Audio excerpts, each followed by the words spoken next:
কাঁঠালের তরকারি রান্না হচ্ছে, কাঁঠালের তরকারি, কাঁঠাল স্পেশাল।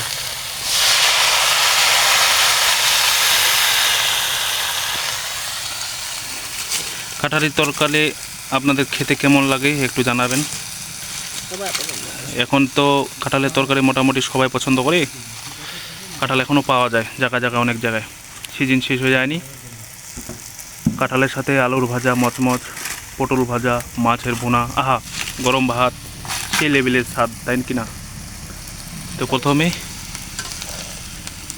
রসুন আর পাঁচফোড়ন মশলা দিয়ে তেল দিয়ে ভালোভাবে ভেজে নেওয়া হলো। একটু হালকা ব্রাউন কালারের হয়ে আসলে রসুন আর পাঁচফোড়নটা, তারপর কাঁঠালটার উপর থেকে ছেড়ে দেওয়া হলো। এখন পরিমাণ মতো লবণ দেওয়া হবে।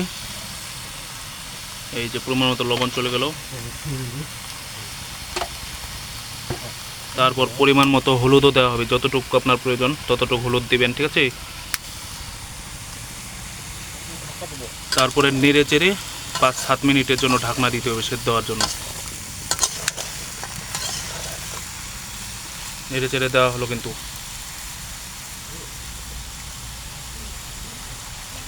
একটু পানি দিয়ে ঢাকনা দিতে হবে, তাই কি না?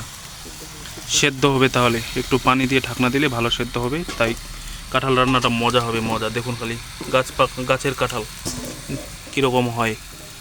এই যে ঢাকনা এখন দিয়ে দেওয়া হলো।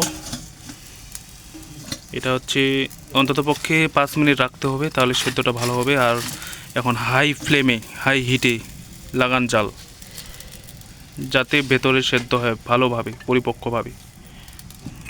এই যে আমাদের হচ্ছে লাকড়ির খড়ি, তো আমরা এখানে প্রপার তাপটা পাওয়া যায়, বুঝছেন?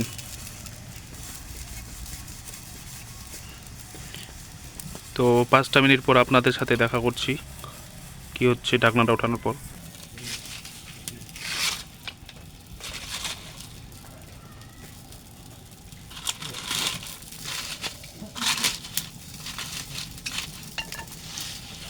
তো 5 মিনিট হয়ে গেল। এখন হচ্ছে আমরা ঢাকনাটা উঠাচ্ছি। দেখুন একটু হলেও ভ্যাপসে গেছে আর কি, পানিতে সেদ্ধ হয়ে গেছে। দারুণ সুন্দর না? এরকম করে খাসির মতো কষাতে হবে, কষাতে হবে, কষাতে হবে, যতক্ষণ না গ্যাল হয়ে যায়, ঠিক আছে? দারুণ সুন্দর হয়েছে, কালারটা সুন্দর এসেছে, দুর্দান্ত হয়েছে। আবার ঢাকনা দেবো 5 মিনিটের জন্য। এখন লাগান হাই ফ্লেমে জাল, ঠিক আছে? এভাবে করেই আর কি আমরা কাঁঠাল রান্না করি, কাঁঠালের তরকারি। শুরু হয়ে গেল হাই ফ্লেমে রান্না করা।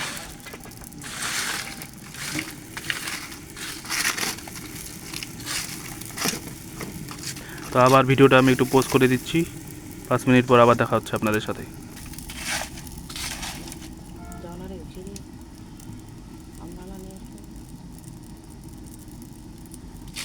আবার 5 মিনিট হয়ে গেল, আবার ঢাকনা তোলা হচ্ছে। এই যে এবার একটু সেদ্ধ হয়ে বসে গেছে, কিন্তু দেখা যাচ্ছে। এই কাঁঠাল রান্না, এভাবেই কাঁঠাল রান্না করতে হয় না? ভিডিও হচ্ছে, আর সেন্ট বেরিয়ে গেল তো, দারুণ। ঢাকনা আবার দিয়ে দেওয়া হলো। লাগাও হাই ফ্লেমে জাল। এরকম করতে করতে একবারে থেতো হয়ে যাবে, তারপর বুঝবেন যে হয়ে গেছে আপনাদের কাঁঠালের তরকারি, প্রিয় স্বাদের কাঁঠালের তরকারি।